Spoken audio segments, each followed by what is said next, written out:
नमस्कार, आप देख रहे हैं 5 की बात। मैं हूं आपके साथ पूजा यादव। उत्तर प्रदेश विधानसभा उपचुनाव समाजवादी पार्टी ने 4 उम्मीदवार घोषित कर दिए हैं।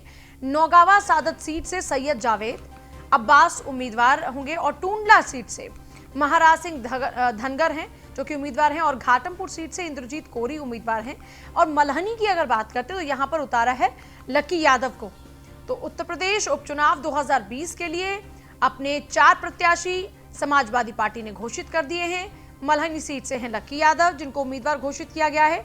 उत्तर प्रदेश विधानसभा उपचुनाव के लिए समाजवादी पार्टी ने अपने 4 उम्मीदवार घोषित किए। 7 विधानसभा सीटों पर उपचुनाव होना है। 3 तारीख को मतदान होगा, 10 तारीख को नतीजे आएंगे।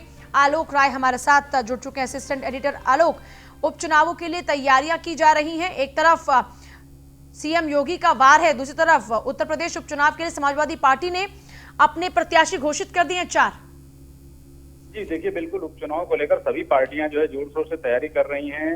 बसपा इस बार पहली बार उपचुनाव में भाग ले रही है।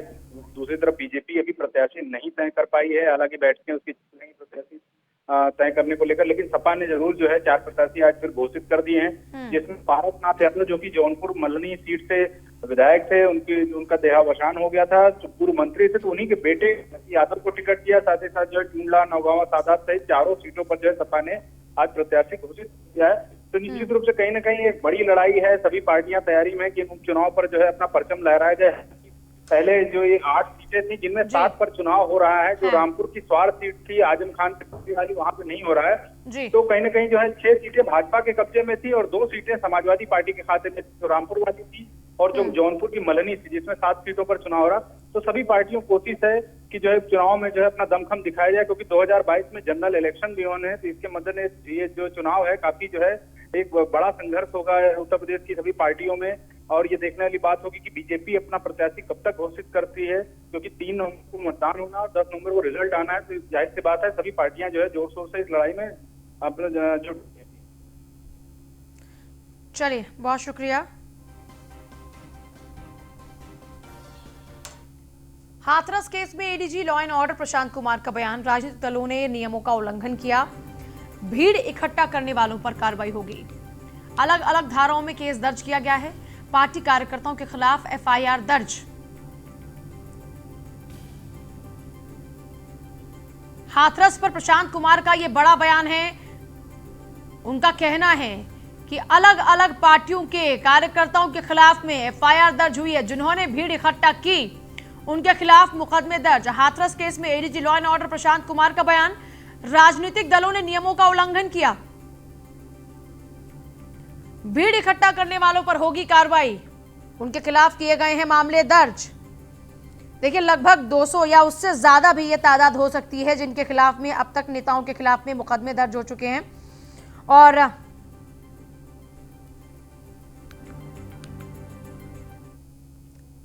हाथरस की लड़ाई दंगे की साजिश पर अब आ चुकी है। हाथरस कांड पर सीएम योगी का बड़ा बयान क्योंकि सामने है, उस आधार पर यह बात की जा रही है। हाथरस के बहाने दंगे की साजिश, योगी ने कहा विपक्षी दल साजिश रच रहे हैं। जातीय हिंसा की साजिश रची गई है, विदेशी फंडिंग के जरिए साजिश रची गई है। माहौल बिगाड़ने वालों से सख्ती से निपटा जाएगा, उनके साथ सख्ती होगी। विरोधियों को यूपी का विकास दरअसल मंजूर नहीं है। योगी ने कहा विपक्ष को जर्जर और दंगाग्रस्त यूपी चाहिए, और ये अपने आप में बड़ी बातें हैं।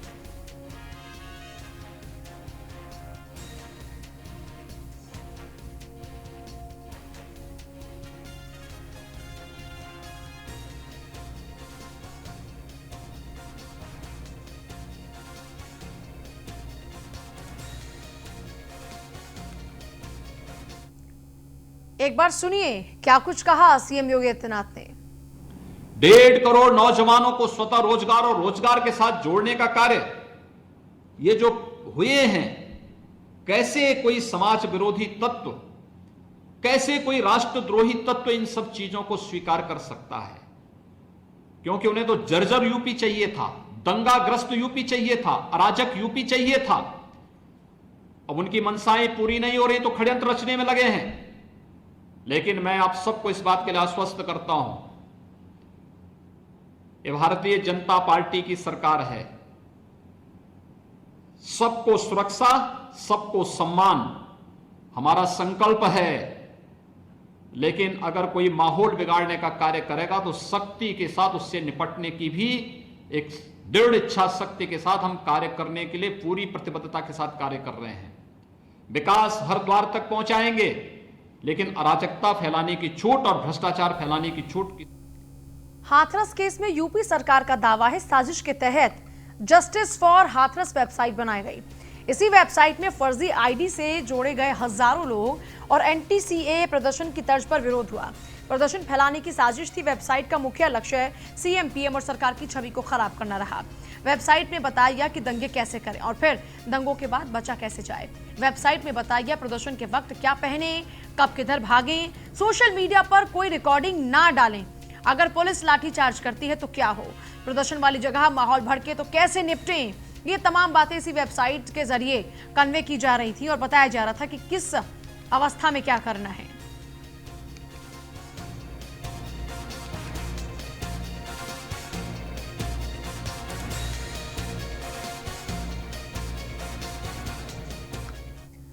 और विवादों में हाथरस के बीजेपी सांसद राजवीर दिलेर पर गंभीर आरोप हैं। हाथरस कांड के चारों आरोपियों से मिलने जेल जाने का आरोप इन पर। बीजेपी सांसद ने सभी आरोपों को नकारा है। आरोपों पर बीजेपी सांसद राजवीर दिलेर की सफाई, जरूरी काम से एसएसपी के यहां पर गया था, उसी रास्ते पर जेल पड़ता है।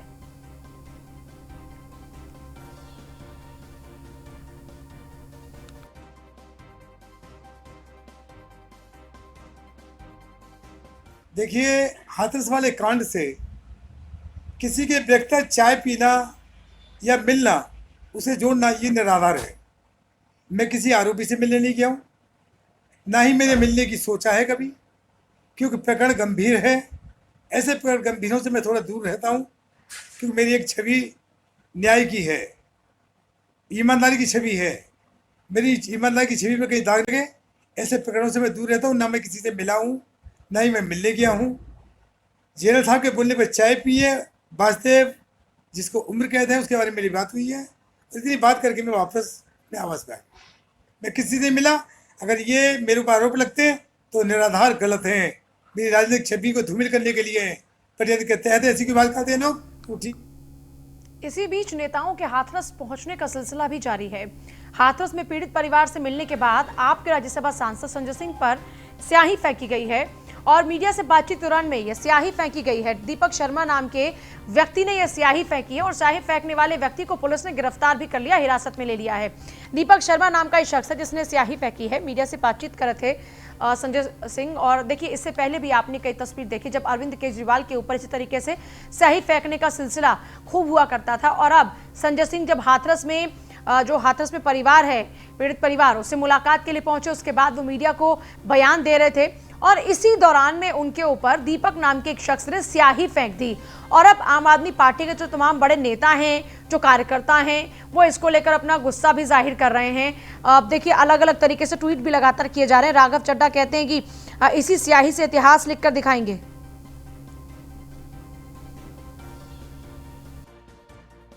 पीड़ित परिवार पूरी तरह से दहशत में है। नीचे कर दो माइक, थोड़ा बाबा नीचे कर दो यार। और न्याय की थोड़ा दूर नीचे, तक हाथ तो उम्मीद दिख नहीं है, क्योंकि योगी जी की सरकार वापस जाओ, वापस जाओ, वापस जाओ, वापस जाओ, के दलालों वापस जाओ, वापस जाओ, वापस जाओ, ये भाई के दलालों वापस जाओ, वापस जाओ, वापस जाओ, ये भाई के दलालों वापस जाओ, ये भाई के दलालों वापस जाओ, ये भाई के दलालों वापस जाओ, वापस जाओ, वापस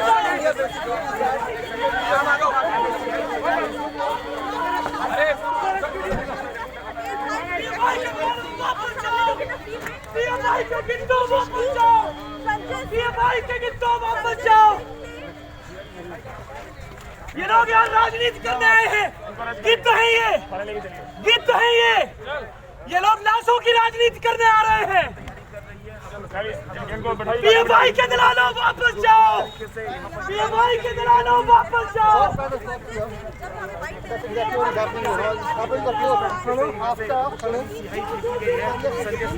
संजय सिंह यहाँ से निकल चुके हैं संजय सिंह।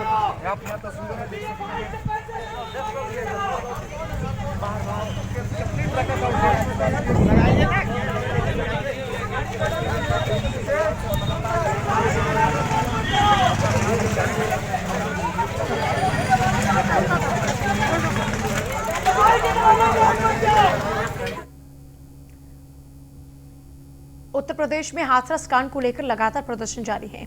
एक तरफ जहां राजनीतिक पार्टियों ने मामले में प्रदर्शन किया, तो वहीं दूसरी ओर कई अन्य संगठनों ने भी हाथरस कांड को लेकर प्रदर्शन किया। इसी कड़ी में आज यूपी में कानपुर में 2 अलग अलग जगहों पर और गाजियाबाद में प्रदर्शन किया गया। हाथरस की बेटी के लिए इंसाफ की मांग की गई।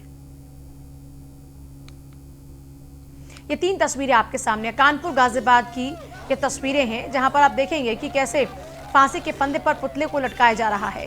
अलग अलग जगहों पर तमाम प्रदर्शन जारी है। कानपुर की ही ये 3 तस्वीरें, कानपुर की 2 तस्वीरें और गाजियाबाद की 1 तस्वीर, 3 तस्वीरें आपके सामने हैं, जहां पर एक तरफ जो वैश्य महासंगठन है उनकी ओर से प्रदर्शन किया गया और वहीं कानपुर की एक और तस्वीर है जहां पर ये लोग प्रदर्शन कर रहे हैं। वहीं गाजियाबाद में भी लोग देखिए कैसे भारी तादाद में जुड़कर प्रदर्शन कर रहे हैं।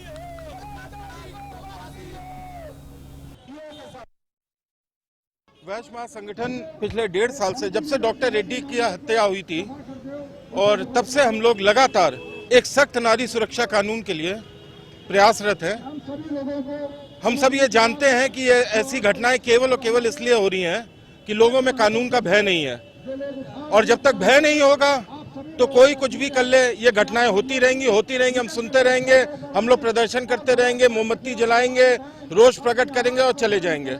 अब हम लोग ने 1 साल से जो ठान रखा है कि हर हालत में किसी भी तरीके से हमारे समस्त सांसदों तक हमारी बात पहुंचे, ये कानून बनाए, एक बेहद सख्त, बेहद निर्मम, कठोर कानून बनाया जाए कि चाहे वो गरीब की बेटी हो, चाहे अमीर की बेटी हो, बेटी बेटी होती है, ना वो हिंदू बेटी होती है, ना वो मुस्लिम बेटी होती है, ना ठाकुर की बेटी होती है, ना दलित की बेटी होती है, ना बनिया की बेटी होती है। और दरिंदा केवल दरिंदा होता है, ना वो ब्राह्मण होता है, ना ठाकुर होता है, ना मुस्लिम होता है, ना हिंदू होता है।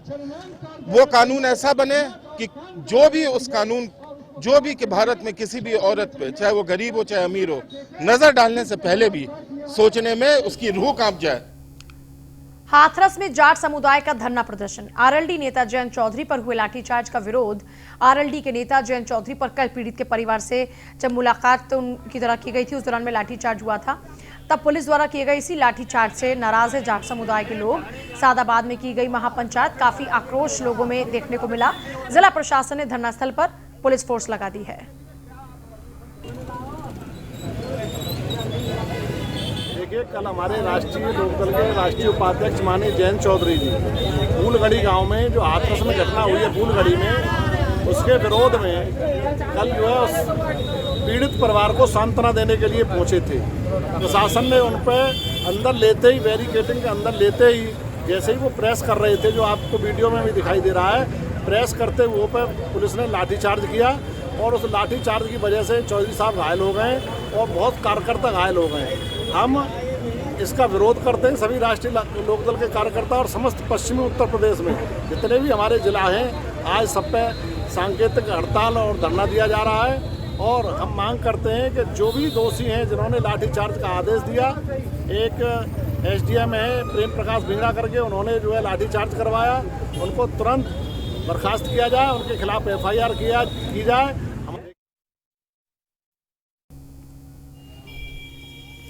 देखिए तस्वीरें आपके सामने है लगातार, और आप देख रहे हैं कि जयंत चौधरी पर जो लाठीचार्ज हुआ उसके खिलाफ में अब महापंचायतें भी शुरू हो चुकी हैं। हाथरस में जाट समुदाय में इसी बात को लेकर नाराजगी है। कल हमने ये आपको तस्वीरें दिखाई थी, ये तस्वीरें उस दौरान की है जब हाथरस में परिवार से मुलाकात के लिए जयंत चौधरी भी पहुंचे थे। इस दौरान में मीडिया को बयान दे रहे थे कि पीछे से लाठीचार्ज हो जाता है। इस दौरान में उनके तमाम जो समर्थक हैं वो घेराबंदी कर उनको प्रोटेक्ट करते हैं, लेकिन अब उसके बाद नाराजगी बढ़ रही है क्योंकि इसको लोकतंत्र की हत्या करार दिया जा रहा है।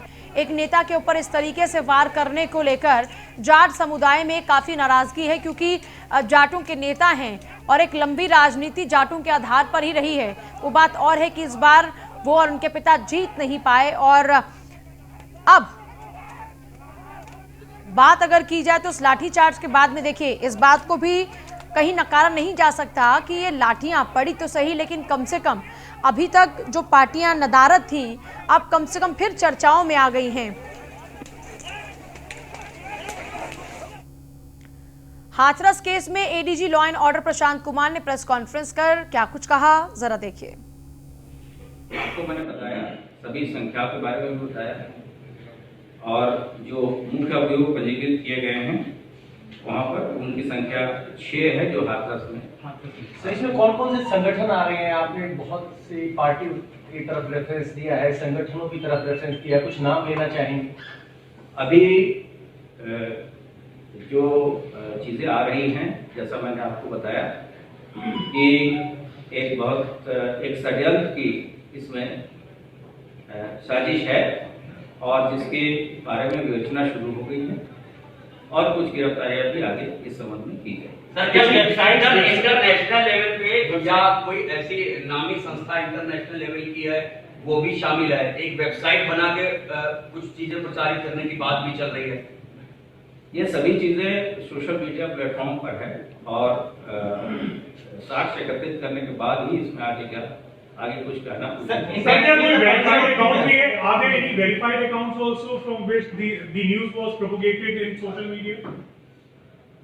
मैंने बताया कि ये सब विवेचना का प्रश्न है। जब जैसे जैसे चीजें इसमें परत दर परत खुलती जाएंगी आप सभी को। सर कहा गया सर फंडिंग हुई, सर इस्लामिक स्टेट से कुछ फंडिंग हुई, सर क्या कुछ फंडिंग के बारे में? इन सब चीजों के बारे में अभी कहना।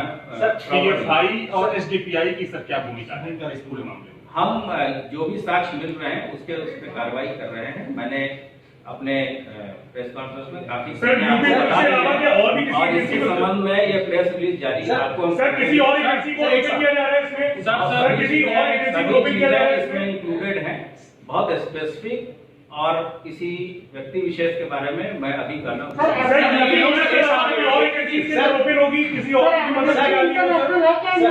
एमनेस्टी इंटरनेशनल इन्वॉल्व है क्या? मुख्यमंत्री ने आपको बोला है जिक्र किया है सीएम ने। एमनेस्टी इन्वॉल्व है क्या? में मैंने आपको बताया कि जब साक्ष्य मिल जाएंगे तो आप सबको अवगत। हाथरस कांड को लेकर अफवाह फैलाने का मामला है। शिवसेना के पूर्व जिला प्रमुख पर गंभीर धाराओं में मुकदमा दर्ज हुआ है। मुकदमा पूरनपुर कोतवाली में दर्ज हुआ है। पूरनपुर कस्बे के रहने वाले प्रशांत सिंह से पुलिस को एक शिकायती पत्र दिया गया। उसमें यह कहा गया कि शिवसेना के पूर्व जिला प्रमुख पंकज शर्मा ने मुख्यमंत्री योगी आदित्यनाथ के बयान को तोड़ मरोड़ कर एक निजी चैनल के लोगों का इस्तेमाल करते हुए फेसबुक पर वायरल किया, जिससे क्षेत्र में जाते हिंसा और दंगा भड़क सकता है, जिसको जिला पुलिस ने गंभीरता से लेते हुए IT एक्ट समेत कई अन्य संगीन धाराओं में मुकदमा दर्ज कर लिया।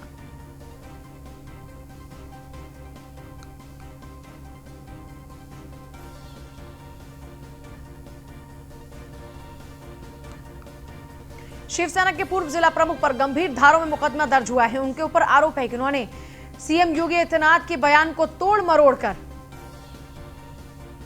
लोगों के बीच प्रसारित किया, पहुंचाया और यह दंगा भड़काने की साजिश थी।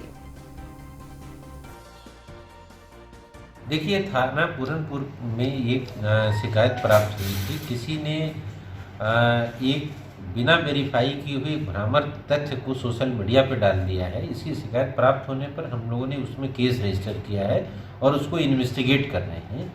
और इस तरह का भ्रामक खबर पोस्ट करने, फैलाने या समाज में वैमनस्यता फैलाने का जो प्रयास करेगा उसके खिलाफ सख्त से सख्त कार्रवाई होगी और किसी को इस तरह की हरकत नहीं करने दी जाएगी, नहीं बर्दाश्त।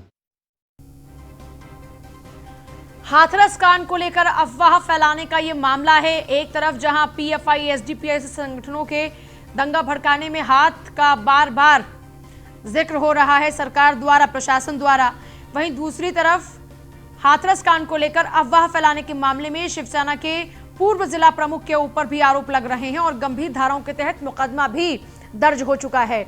मुकदमा पूरनपुर कोतवाली में दर्ज किया गया है।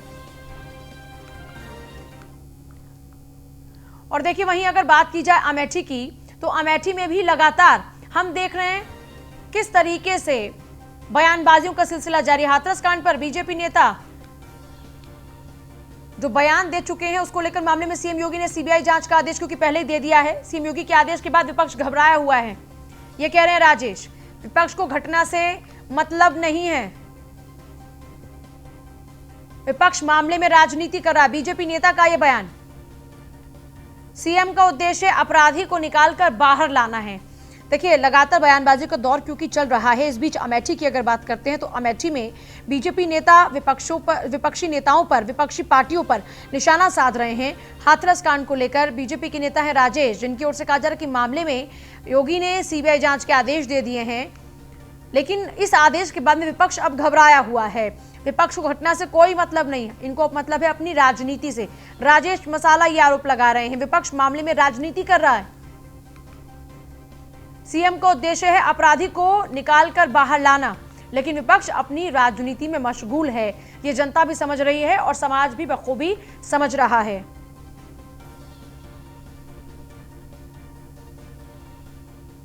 अपराध अपराध होता है और ये समाज में जो कुछ निरक्षर असभ्य लोग हैं, ये उनकी विकृत मानसिकता का परिचायक होता है।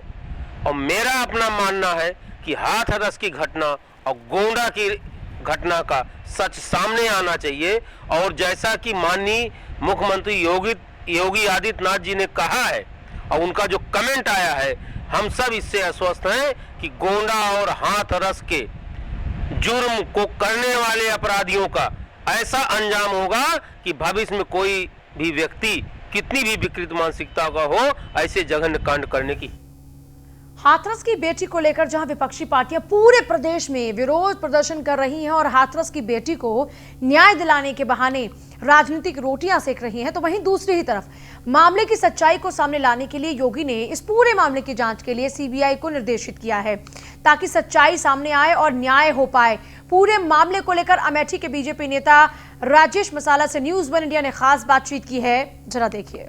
हाथरस की बेटी के मामले को लेकर के जहां विपक्ष पार्टियां सरकार को घेरने में लगी हुई हैं, ऐसे में मुख्यमंत्री योगी आदित्यनाथ जी सच्चाई सामने लाने के लिए सीबीआई की जांच के निर्देश दे दिए हैं। ऐसे में मेरे साथ मौजूद हैं भाजपा के नेता राजेश मसाला जी। हम इनसे जानते हैं और इनसे बात करते हैं कि इनकी क्या प्रतिक्रिया है, इनकी क्या राय है। देखिए, माननीय मुख्यमंत्री योगी आदित्यनाथ जी ने जो आदेश दिया है और जो उनका कमेंट आया है, उससे ये स्पष्ट है कि विपक्ष को घटना से मतलब नहीं, उसको राजनीति करना है।